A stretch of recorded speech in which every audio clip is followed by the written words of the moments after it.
Evo, tako mi je drago da sam ponovo u klinici i da ću danas, možda nije 13. a nego 14.3. reći nešto o ovih 13 pojmova. Jako sam sretna da mogu nešto podijeliti s vama, jednu temu koja je meni, tako mi se čini, jedna od mojih najvažnijih tema koje sam imala prilike nekome ispričati.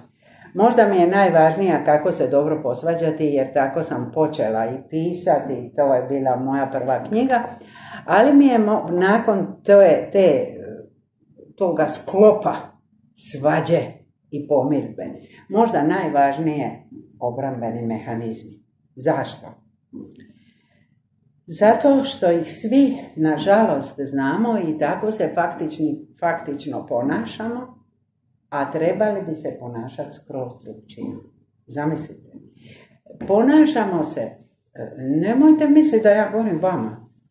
Ja govorim to i sebi. Ja uvijek kad držim predavanje ili kad se nekome obraćam, govorim o sebi i o ljudima s kojima pričam. Obrambeni mehanizmi su jedna ropa, jedan obrazac ponašanja koji nam samo škodi. Ali mi smo navikli na te različite načine ponašanja i tako se ponašamo.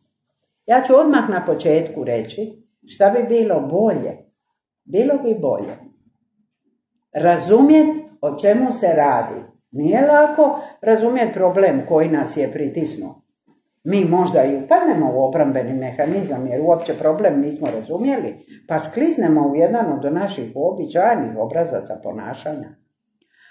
Dobro bi bilo razumjeti problem i prihvatiti da je to problem i da ćemo ga mi morati nekako razriješiti tako da dobijemo jedno prilagođeno ponašanje koje neće po nas i po našu okolinu ostaviti velike posljedice. Umjesto toga, vi i ja, svi, idemo, na prvome mjestu je ponašanje koje se zove agresija. Nažalost, u osobnim kontaktima, u odnosu prema samome sebi, a šta je drugo ta poznata riječ, ta 3. ili 4. bolest našega stoljeća, depresija, šta je to drugo nego autoagresija? To je ljutnja na samo sebe, na samoga sebe. To je ona energija koja se stvorila. Stvorila se samo zbog jednog razloga. Da riješimo taj problem. Ali ne. Mi umjesto toga smo ljuti na problem. Ljuti smo na nekoga ko je taj problem nama dao. Ljuti, često puta smo to mi sami. Pa kako sam to mogla? To je agresija. Potrošena energija u krivom pravcu i od jednog problema imamo 2 problema. Kad si agresivan, onda si jedan dio svoje negativne energije prenio na drugu osobu i možeš vjerojatno očekivati protuagresiju, osvetu, izbjegavanje, zamjeranje. Kako će ta druga osoba reagirati? Ne zna se, ali ne vjerujem da će baš reagirati, joj baš ti hvala, mislim. Joj kako si me to lijepo napala ili napao i oprala. Agresija je, kad je izravna, kad je direktna, verbalna, fizička, ona ostavlja posljedice. Znate, ljudi se sjećaju cijeloga života nečega što im je neko nekad ružno rekao.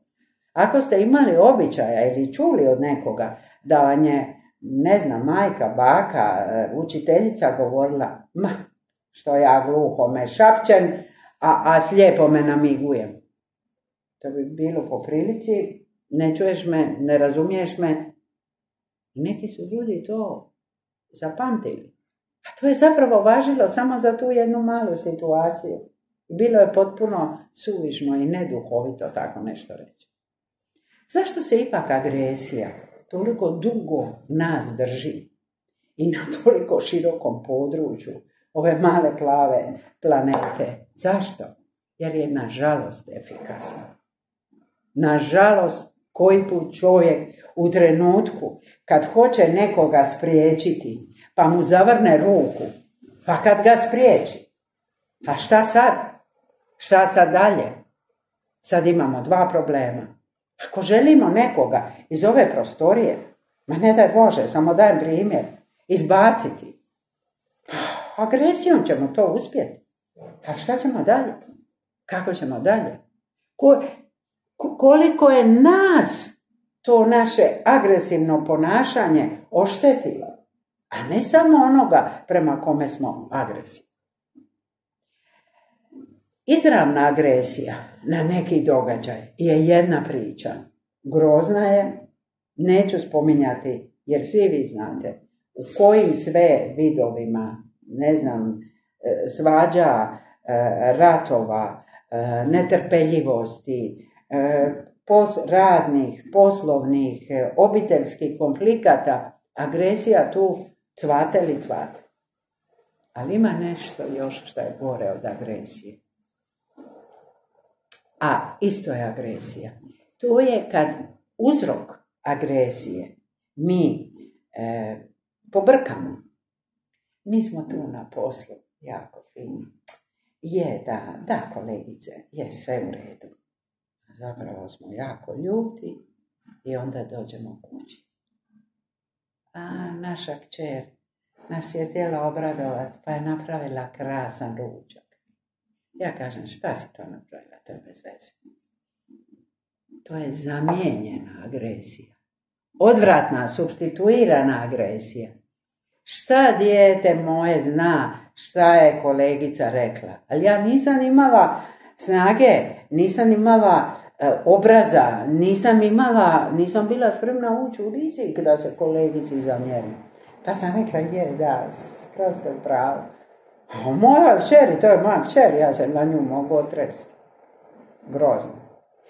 Znam kad god sam, pogotovo u velikom skupu, tako, navodila neki primjer, onda mi se znalo vrlo često dogoditi da u jednoj velikoj dvorani neko kaže, a vi ste bili sinoć kod mene doma, jer su prepoznali svoje ponašanje poslije posla. Supstituirana agresija. Grozna stvar, odvratna stvar. Šta je još obrambeni mehanizam? To se sjećam jako dobro. Kad smo bili u poduzeću, pa je se, nekoga, znate kako smo prije imali neke komisije, ja vam dugo radim, pa imam svakakvoga iskustva još od onda. Pa su bile neke komisije, pa nešto se nekome kao, šta ja znam, zamjerilo da je nešto napravio. Pa inače mi se tako i dan danas i bez tih komisija, kada neko kaže, a zašto ste ovu olovku stavili ovako? Ja? A vi kažete, a vi svaki dan stavljate vaše olovke okolo po stolu. Pa šta to ima veze? Ali mi projiciramo, znate. Kad nekome, ajde da uzmem jedan teški primjer, kad nekome se kaže, ma vidite, meni je jako neugodno kolega da vam to kažem, ali vi imate problema sa alkoholizmom. On kaže, pa svi ovi gore piju.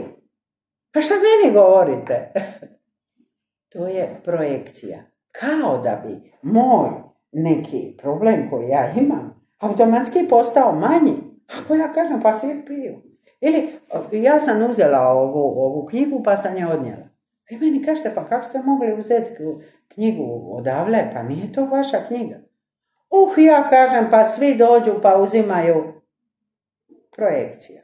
Ja sam to Bože opravdana tako što ja moj problem kažem da ga imaju drugi, odnosno projiciram u drugoga.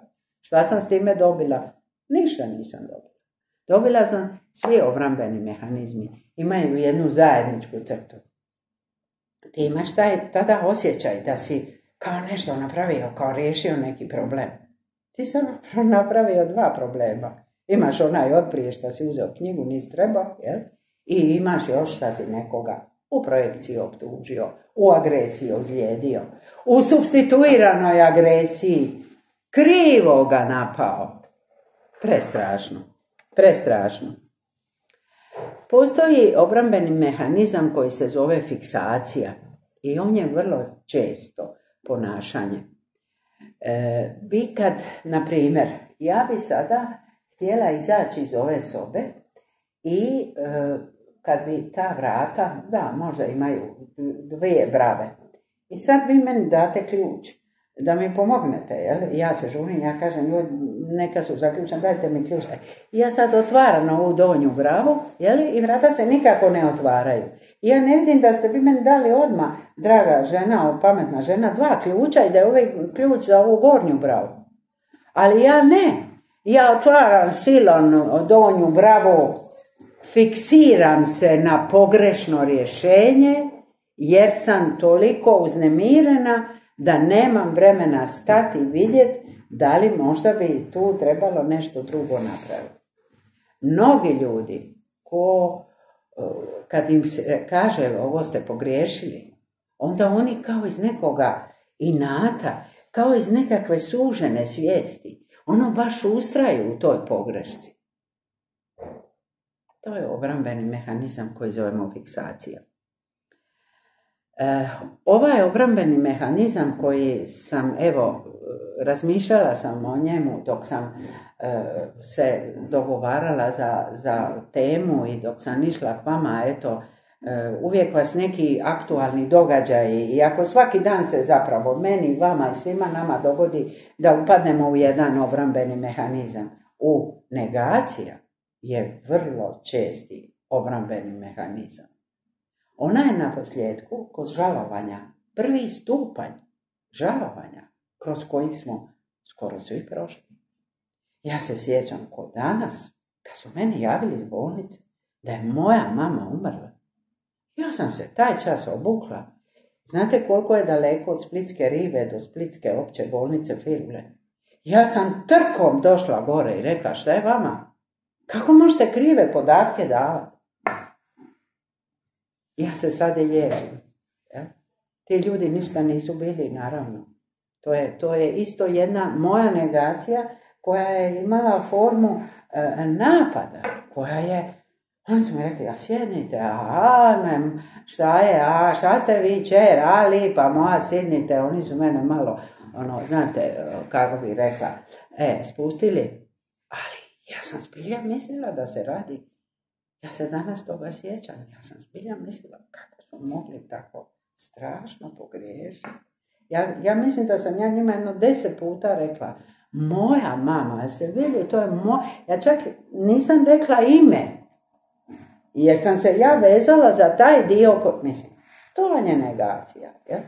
Kad dođete, na primjer, pa pričate sa liječnikom, i ako imate tu ludu sreću, da imate nekoga bliskoga iz familije, pa dođe s vama, kao što sam ja u jednoj prigodi imala moju kćer.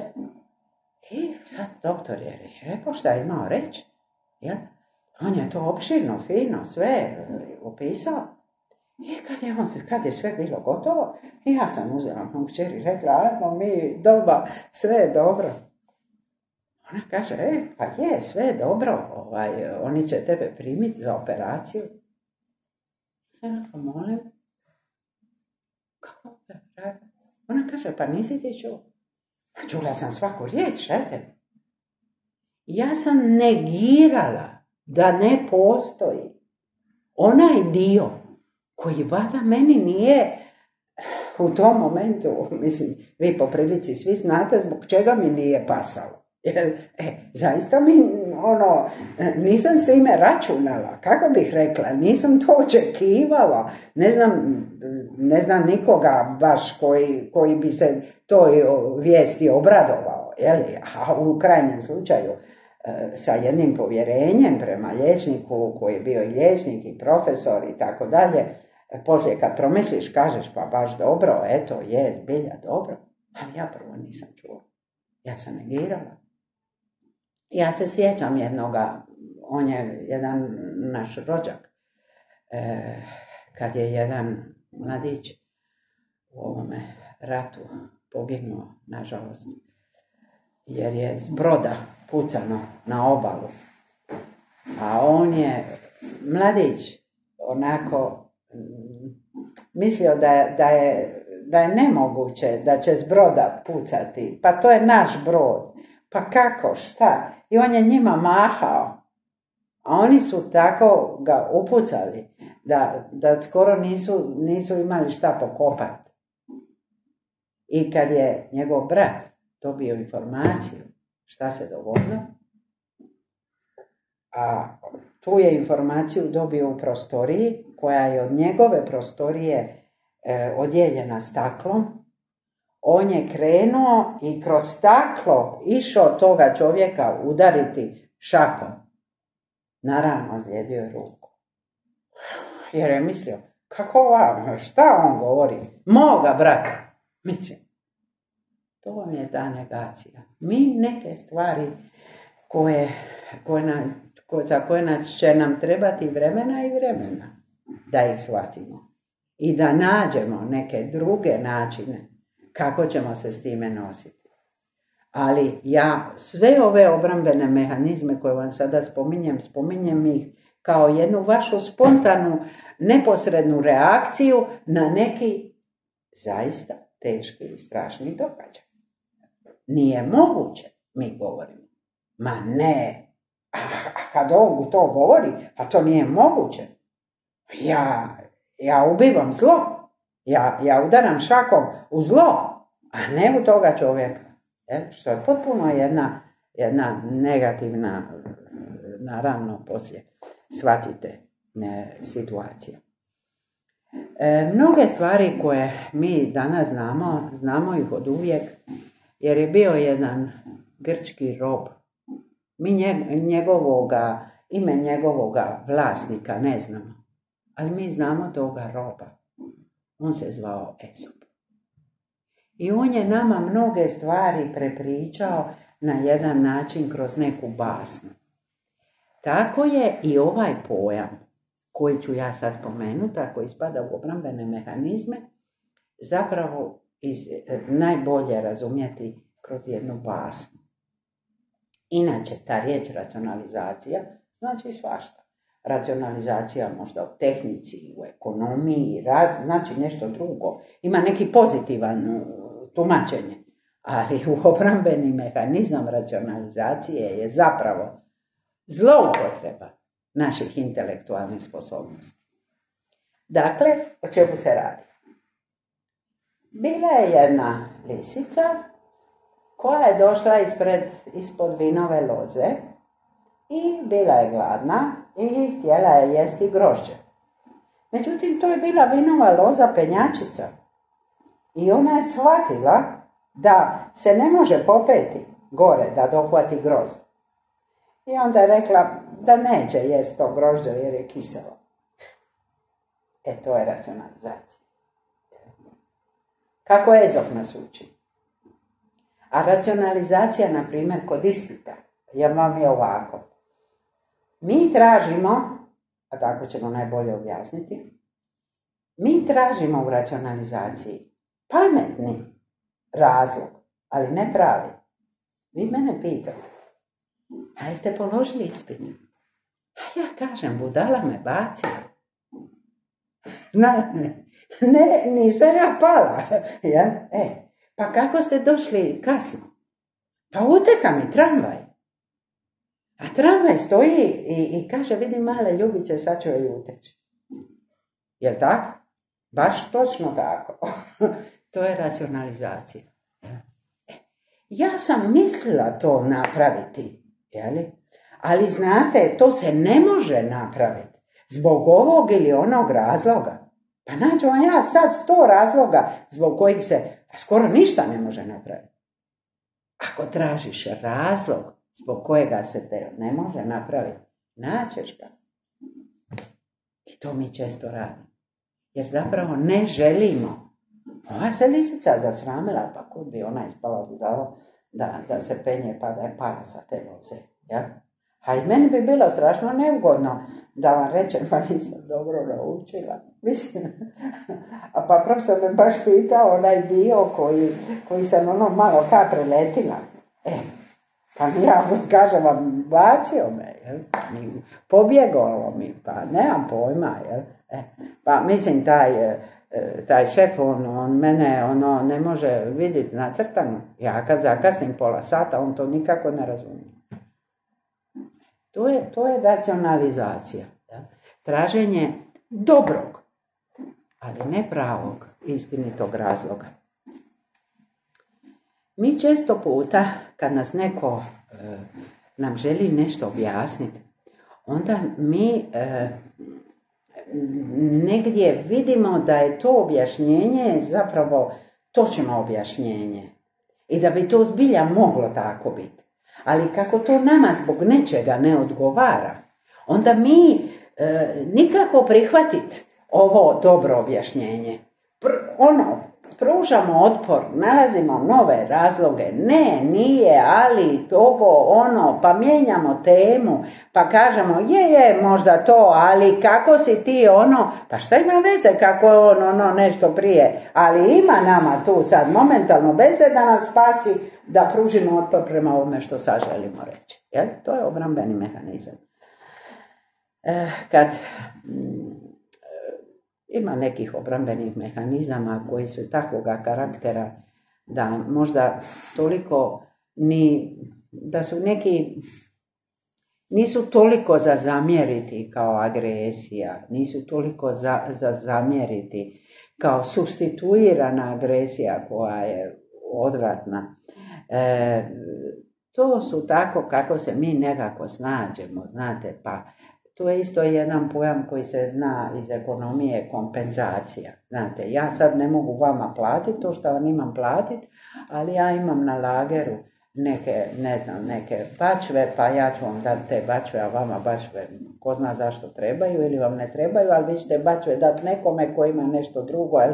To se zove kompenzacija u ekonomiji. A u našem životu mi ne možemo možda postići nešto što bismo željeli, pa onda to kompenziramo tako da se uhvatimo neke druge aktivnosti i tu pretjerujemo. Nemamo, na primjer, jednu mačku, neko 12, 19, nemam pojma. Čitava zgrada se ljuti na broj naših mačaka i na sve ono što te mačke ponekad rade i tako dalje. A zapravo smo htjeli skroz nešto drugo, ali nažalost nismo uspjeli, pa smo onda tu ljubav koju... Znate kako sve više ima ljudi koji imaju kućne ljubimce, nemam ništa protiv toga, ne želim o tome loše govoriti, razumijem, naposljetku lijepo imati kućne ljubimce, ali kad vi čujete kako se par međusobno razgovara, pa kaže psu slušaj mamu, slušaj tatu, dođi, i kako ljudi spavaju sa tim svojim kućnim ljubimcima, onda Pardon, to je kriva grupa. Nije, uđete Anastasija.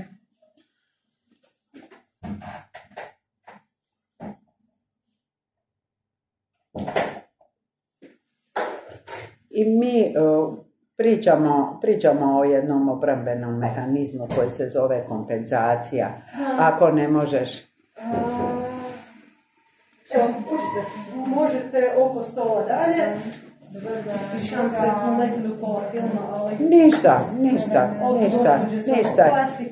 Ništa, ja ću vrlo rado ovaj početak ponoviti ako vam se bude dalo. Znate, ja imam vremena i ja ću s velikim veseljem ponoviti. Ali sad kad ste nam se priključili, a neće to biti ni loše da to tako i prikažemo, još ćemo jednom reći o čemu se zapravo tu sve radi.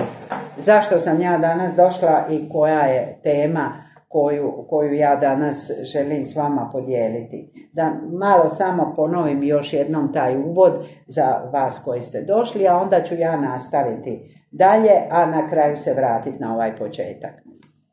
Često se mi ljudi, kad je neki problem, ne ponašamo onako kako bi se ponašali. Znate, nemojte misliti da ja to govorim o vama samo, ja to govorim naravno i o sebi. Kad imamo neki problem, mi umjesto da ga razumijemo i tražimo jedno dobro rješenje koje će zadovoljiti i mene koja imam problem i one druge sudionike te problematične situacije.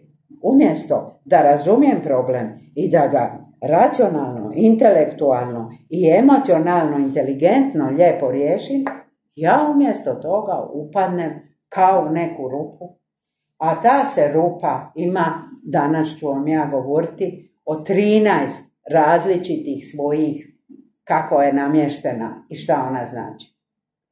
Te se rupe zovu obrambeni mehanizmi, ja sam njih tu poredala, ima ih 13, danas je 14 i ne škodi ništa da ih ima 13, izmislit ćemo neki 14. obrambeni mehanizam pa da bolje zapamtimo.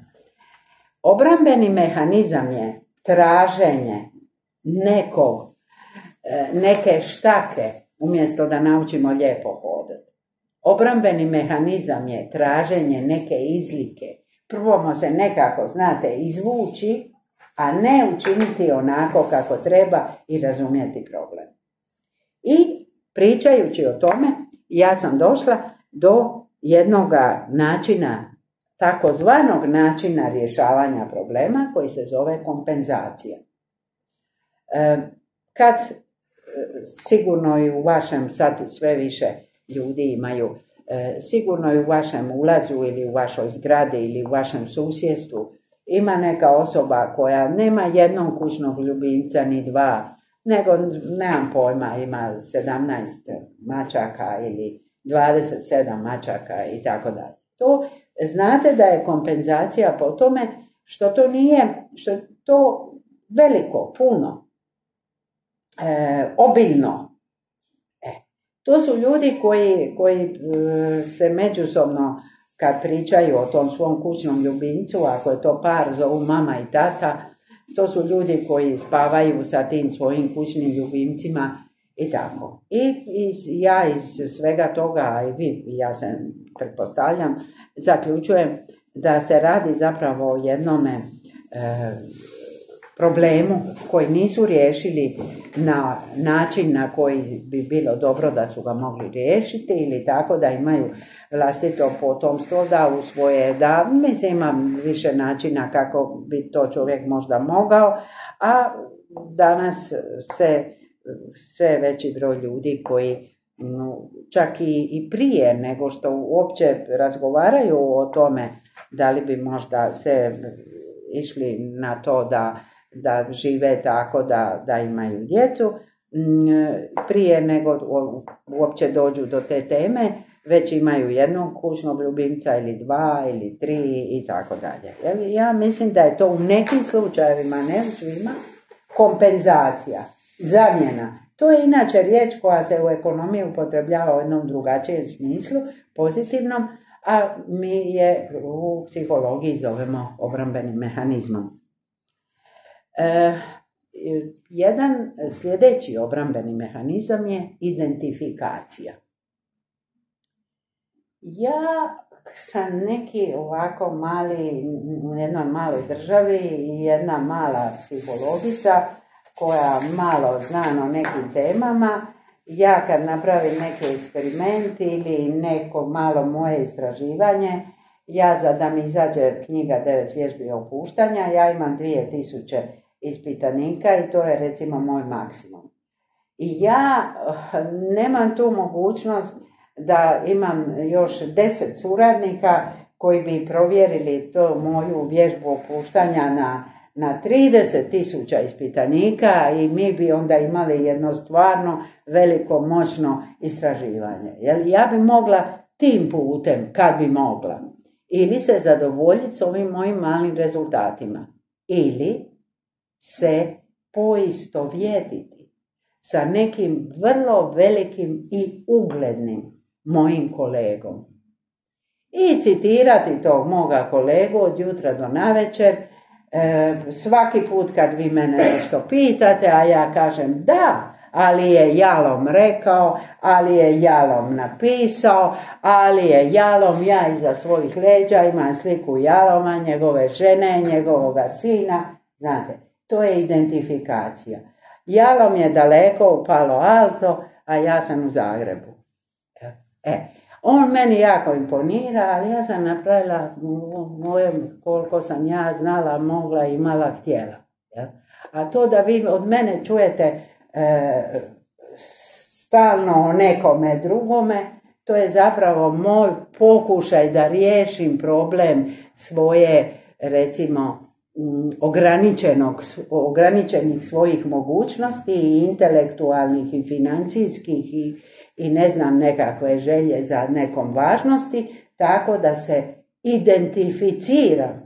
To smo radili na posljedku kad smo bili pubertetlije, pa smo čitav zid, čitavu svoju dječju sobu oblijepili, nemam pojma, sa Preslijem ili šta ja znam, Džibo je Zakon ili Oliver je, ne znam, i s kime se sve čovjek identificira, jel?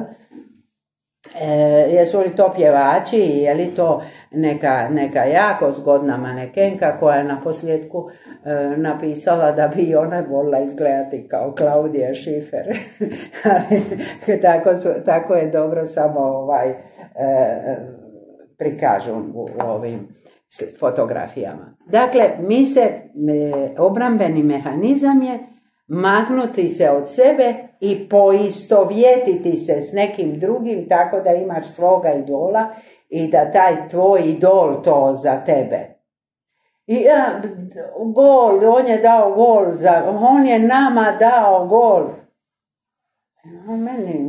Ja ništa to, ja i gol, mislim, ne bi da živi još 100 godina, jel? Ali ljudi osjećaju da je neka sportska pobjeda, da je neko ko je preplivao, da je neko koji je dobio na Wimbledonu dobio nešto iza njega. Mi se identificiramo sa sportašem, sa igračem, sa pjevačicom, sa nekom jako lijepom ženom i ne shvaćamo da ima samo jedna jedina ovakva. I da te treba čovjek imati to svoje šta imaš. To je jedino autentično. Samo sam ja ovako, niko drugi. Ali to onda ne bi bio obrambeni mehanizam o kojemu ja vama govorim, nego jedno normalno prihvaćanje vlastitosti. Obrambeni mehanizam sljedeći koji ću vam reći par reći je regresija. Znate, kad smo mi bili male bebe, kad smo bili mali, pa kad nismo znali govoriti, inače, ne znam jeste li čuli da danas su počeli učiti malu djecu komunikaciju bez govora. Kad se dijete kupa, onda stalno rade ovako. I jedno dijete gleda televiziju, a tamo vaterpolo, a dijete radi ovako. Oni se kupaju kao, hoće im reći, jel? To je taj govor prije govora, jer ovo se tu sve što se trebalo razviti nije razvilo. I onda se može na takav način. Mi se ponekad, kad smo odrasli, ponašamo kao dijete. A kad se ponašamo kao dijete, to znači da smo regresirali. Mi, kad je dijete bilo gladno, plakalo je. A kad mi plačemo, ja neću negirati tu emociju kao jedan ljudsku komunikaciju, ali zaista ima situacija u kojima ljudi plaču, nešto pokazuju svoju autentičnu komunikaciju i osjećanje, nego što zapravo regresiraju, što se ponašaju djetinjasto, radi toga da na taj način riješe problem. Pa to već i djeca znaju fingirati plakanje. Mali plače, majka ne reagira, mali dođe u kuhinju i kaže, ali ja ti se plačem. Dakle, obrati pozornost. Jel? Dakle, to je jedno regresivno ponašanje, ali već i jedno manipulativno ponašanje. Ili, na primjer, taj koji je trebao zabiti gol za sve nas, kakvi za sve nas, ali eto, tako mi osjećamo kad ne možemo bolje. On ne promaši i onda se baci na travu i grize travu. To je regresija. Ja. Ponaša se kako se zapravo ne treba ponašati. Ja? Ali toliko mu je teško. Ili kad mi sami sebe, da tako kažem, dovodimo u još goru situaciju nego što nam je problem koji je ispred nas, onda smo djetinjasti, neadekvatni, neadaptirani, odnosno regresivni. Sljedeća je represija. Ja, znate, to što vi meni govorite da sam ja, prošli put kad sam bila kod vas, da sam ja nešto pogriješila. Da me je doktorica nešto pitala, a da se ja nisam snašla. Čujte, znate, ja vam se toga ne sjećam. To je represija. Ja to malo gubnem, šta? Pa koliko sam vam stvari rekla, sad i baš ono što me doktorica pitala. Pa šta ćemo sad o tome pričati, ko da je to važno? A možda je baš to bilo odlično pitanje i baš bi bilo dobro da se ja bar danas spremila pa znam odgovoriti. Ali ne, ja tvrdim da to, to nije, ja se toga uopće ne, koja doktor, ova, ne, ja se toga uopće ne sjećam. To je represija. Nema. Pa znate kad ste vi ja? Ne. Koliko si više uvjeren da se ne sjećaš i da toga nije bilo, toliko si zapravo više neadekvatan. Ako se bar nekad sjetiš. Mi smo se dogovorili za 15, ja bi bila ruku dala da smo se dogovorili za 14, ja sam došla u 14, ubij tebe. Mislim, ali bi bilo od mene stvarno inferiorno, da ja sad vama nešto kao, pa je, ali obrambeni mehanizam je nuđenje krivog rješenja umjesto pravoga. Šta je to sublimacija?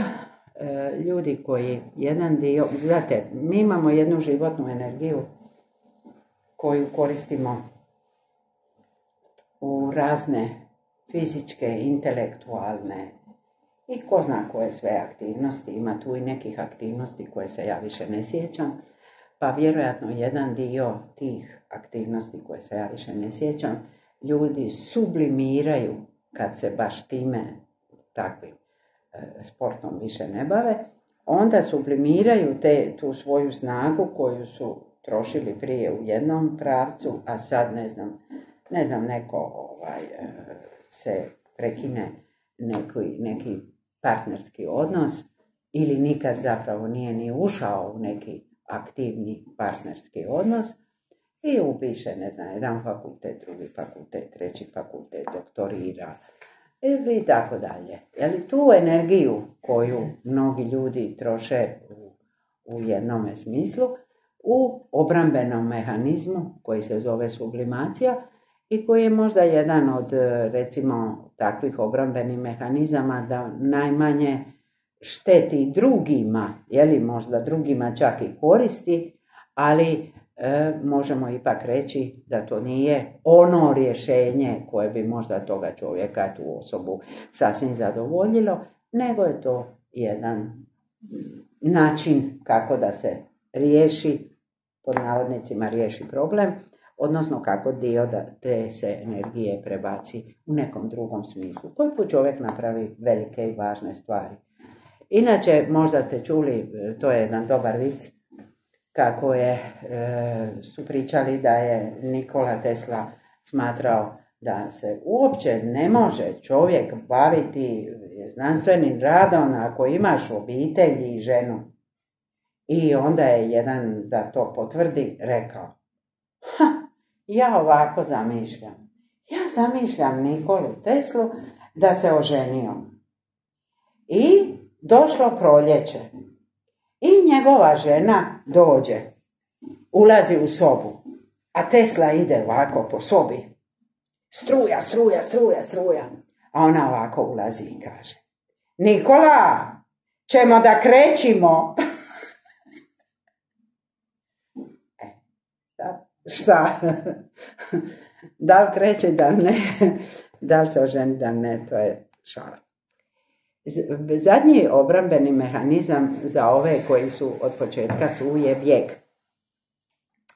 Ja kad sam počela raditi, znate, to je bilo moje prvo neko kamalo, neko istraživanje, ja sam mislila, jako bi bilo zanimljivo ne raditi ulazni intervju sa radnicima u ambulanti u kojoj sam ja radila, radničkoj ambulanti, bio je specijalista medicine rada, socijalni radnik, inženjer zaštite na radu i ja psiholog. Ja sam mislila da ću praviti izlazni intervju pa ću pitati ljude, a zašto vi idete iz poduzeća? Ja? I onda je bio prvi odgovor. Kako zašto? Zbog plaće. Zbog plaće, da, vidite, zanimljivo. A recite mi, kad vam je to, ja sad skraćujem naravno, kad vam je to palo na pamet? Znate, kad sam ja rekao mome šefu dole u pogonu da ovo ne bi trebalo ovako stati, jer se to može neko ko tu sjedi gurnit, a on je rekao, neće, nego će ovako, a ja sam onda promislio, za te me novce nećeš zajeti. I otišao sam. I vi zapravo vidite taj izrečeni razlog i ispod njega taj pravi razlog. I tako sam ja svašta doznala zašto sve ljudi odlaze iz toga poduzeća u kojemu sam ja onda radila. Ljudi vam ne bježe samo doslovno. Vi kad neko dolazi na posao, pa ako pogledate njegovu radnu knjižicu, onda vidite 3 mjeseca ovdje, 10 dana ovdje, 15 dana ovdje. Ja? Pa šta je bilo ovdje? Pa nešto je bilo, oni su njega. Pa šta je bilo ovdje? Pa i tu je nešto bilo. Pa i tu i tako. I vi uvijek vidite neke razloge. Ali vidite i jedan trend. Kako? 15 dana, mjesec dana, 2 mjeseca. Ljudi koji put bježe doslovno. Ajme.